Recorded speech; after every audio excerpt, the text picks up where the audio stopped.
did I not know that kids could have anxiety? Can you describe what it looks like when Tim gets upset?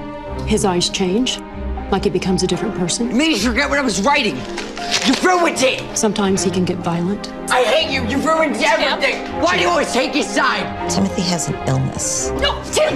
Get off of me! I will kill all of you! Tim! I swear!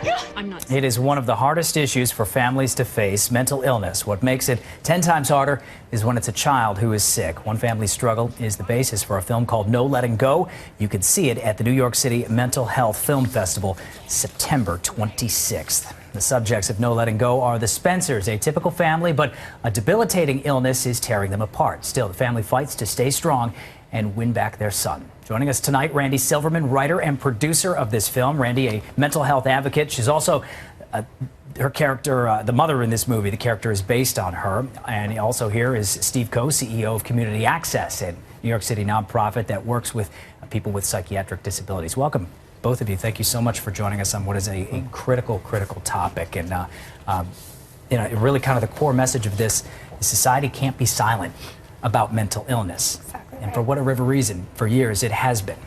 Exactly. I grew up in a time when nobody spoke about mental illness. And so when my son was very young and started to become very sick, I had no idea what to do or where to go for help, and I was very isolated. So what I learned through our family's journey is that mental illness is like any other medical illness, that it can be treated and that there is hope. But people don't see it that way. And so my hope in sharing my story through this film, through No Letting Go, is to shed a light on what it's really like for families who have a child who suffers from a mental illness, in an effort to combat the stigma that surrounds mental illness. Such a deeply personal story to share. When did you make the decision and realize, okay, this is something I have to undertake? I want to put this in a film for people to see. I think when my son was away, and he had unfortunately gotten so ill that he had to go away for a little while to a residential treatment center, I just knew that I couldn't let it have happened for nothing. That good had to come out of that.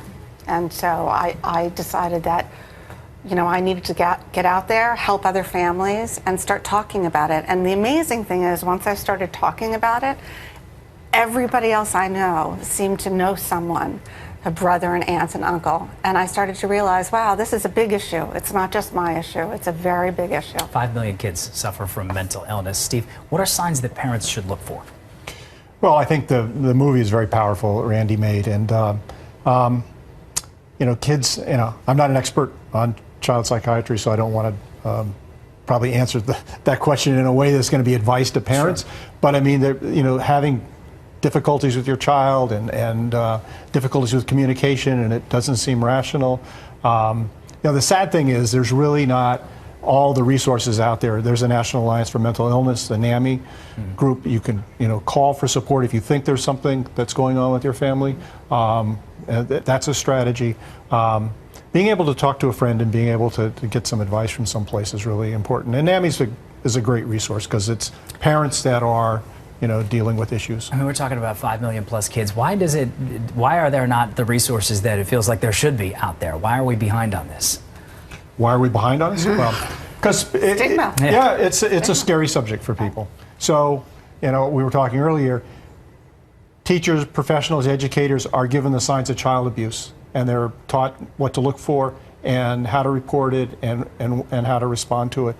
We need to do the same thing with behavioral issues with children and being able to catch it early and then have the resources and places for people to go. So we've created a respite center that people can go for 5 days, and Randi visited.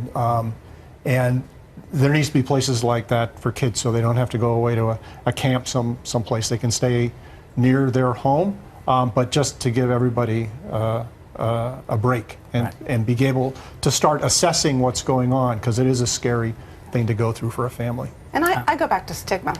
I mean, people are afraid to talk about it, and we shouldn't be, because it's actually 1 in 5 children in any classroom in our country suffers from some form of diagnosable mental illness.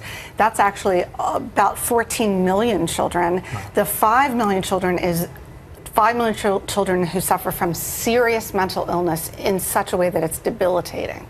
Those are huge numbers that people still are afraid to talk about. So we need to start talking about it and normalizing it like we would with diabetes or asthma, because it's not any different. People will learn something from this film, no question. I hope so. If people want to learn more about community access, how can they find out more about this? CommunityAccess.org is a good place to start. Also, the Mental Health Film Fest.nyc talks all about the film festival, and it's a fun, entertaining way to talk about a serious subject, but do it in a way. There's a comedian that's being featured. Canadian Broadcasting Corporation did a documentary on him. He'll be present. So there's stand-up comedy that that you can build into this issue, believe it or not. Sometimes that's the best way to open the door to a very serious conversation.